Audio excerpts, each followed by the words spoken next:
जय हिंद मित्रांनो, राजा छत्रपती अकॅडमी या यूट्यूब चॅनलमध्ये आपल्या सर्वांचं हार्दिक स्वागत करतोय.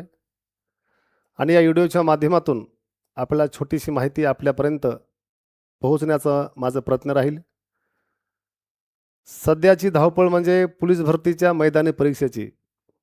काल 11 फेब्रुवारीपासून जे मैदानी परीक्षा महाराष्ट्रातील प्रत्येक जिल्ह्यामध्ये सुरू झाली आणि अनेकांना अनेक प्रकारची भीती, आणि ती साहजिकच आहे. अशा उन्हामध्ये 1600 मीटर मारणं, 100 मीटर मारणं आणि गोळाफेक करणं एवढं सोपं नाही. जो करतोय त्यालाच कळतोय. पण भियाची आवश्यकता नाही. गेल्या 6 महिन्यापासून, वर्षभरापासून, कोणी 4 महिन्यापासून भरपूर तुम्ही सराव केलात. पण फरक असा आहे की यापूर्वीचा जो दिवस होता, क्लायमेटेशन, थंडीचं वातावरण होतं, हिवाळा असल्यामुळं आपल्याला कुठल्या प्रकारचं प्रॉब्लेम आलेला नाही. परंतु इथून जे आता तुमचं ग्राउंड सुरू झालं आहे, तर तुम्हाला कम्प्लिटली म्हणजे उन्हामध्ये तुम्हाला ग्राउंड मारावं लागतो.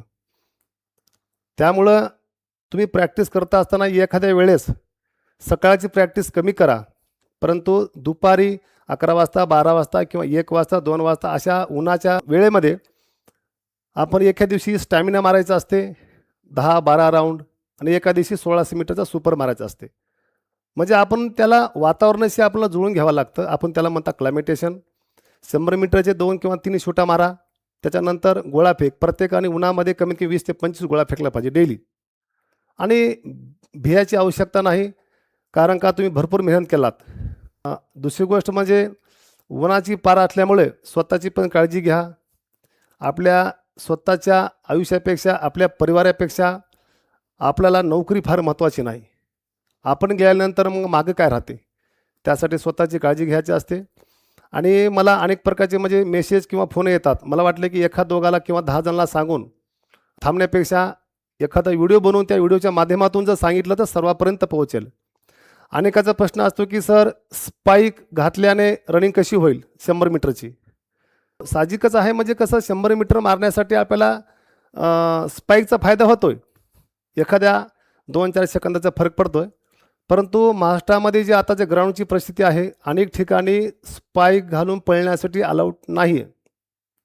आणि तुम्ही जर स्पाईकचीच प्रॅक्टिस करता असाल आणि त्या ठिकाणी जर स्पाईक घालून पळण्याची अलाउड नसेल, तर तुम्हाला त्या ठिकाणी अडचण येईल.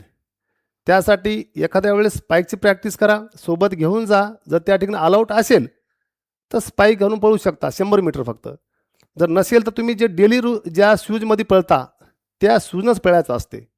आणि विशेष करून जे गेल्या 6 महिन्यापासून, वर्षभरापासून ज्या कंपनीचा तुम्ही शूज वापरता, जे जे त्याला मित्र बनवलात ज्या शूजला, ते शूज कंटिन्यू ठेवा. 0 टाईमला एखादी भारीतला बूट घेतो, रनिंग जास्त वाढेल, ते खोटं आहे.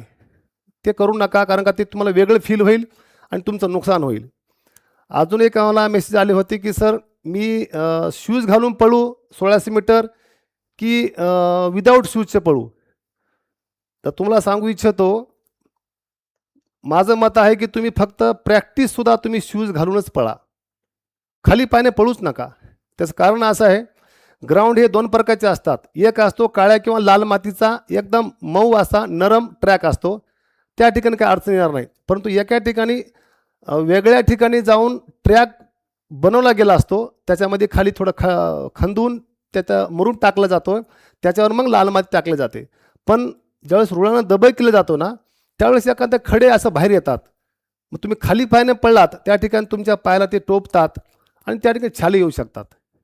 आता राहिली गोष्ट लाल किंवा काळ्या मातीचा ट्रॅक, तर तुम्ही खाली पायाने पडले तर थोडं स्पीड थोडीशी वहील चांगली, परंतु त्या ठिकाणी उन्हाची पारा असल्यामुळं ते जमीन तापली, आता जमीन तापली जाते आणि तुम्ही खाली पायाने पडलात तर त्या ठिकाणी तुमच्या पायाला गरम होऊन तुमच्या पायाला छाले येऊ शकतात.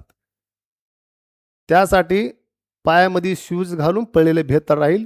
कारण तुम्ही जर विदाऊट शूजचं पडलात तर त्या ठिकाणी तुमच्या पायाला सुद्धा काही त्रास होते. कारण का उन्हाची पारा आता वाढत चालली, दिवसेंदिवस उन्हाचा पारा वाढत चालला आहे. त्यासाठी ह्या गोष्टीची तुम्ही काळजी घ्यायची आहे. आणि भियाची कोण्याच गोष्टीची आवश्यकता नाही. प्रत्येक व्यक्तीला वाटते की मी माझ्यापेक्षा किती परोट टप येतात की, तसं नसते. प्रत्येकाच्या मनामध्ये तीच भीती असते, माझ्यापेक्षा किती टप्पोर येतात की. मुलीने पण आणि मुलांनी पण घाबरायचं नाही. जिनं खरी मेहनत केली तिला कोण्याच गोष्टीची अडचण येणार नाही.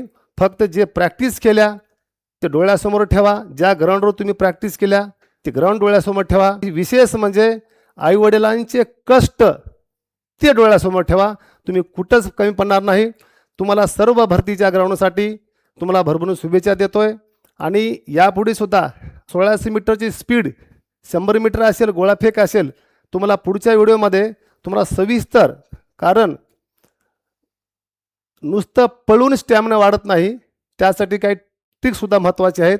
तर तुम्हाला आमच्या अकॅडमीच्या माध्यमातून तुम्हाला वारंवार तुम्हाला हे व्हिडिओच्या माध्यमातून प्रत्येक गोष्टीचं मार्गदर्शन केलं जाईल.